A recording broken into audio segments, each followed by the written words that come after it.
If you don't like veggies, then try this.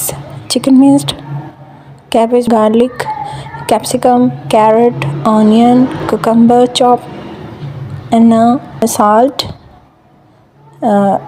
chili pepper, black pepper, garam masala, soya sauce, mixed herb, chicken powder, 1 egg, breadcrumbs, and mix it together. और इसको टिक्की की shape दें।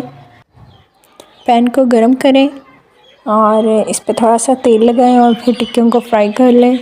एक side से टिक्की fry हो जाए तो उसकी दूसरी साइड कर दें। तो ये देखिए जी, इसकी साइड चेंज कर दी हमने। वेजिटेबल्स जिसको नहीं पसंद वो इस तरह से खा सकता है। डाइट कॉन्शियस लोग भी इस टिक्की को एंजॉय कर सकते हैं। बहुत यमी और टेस्टी बनती है, बहुत मज़े की बनती हैं। ये बहुत यमी और जूसी हैं।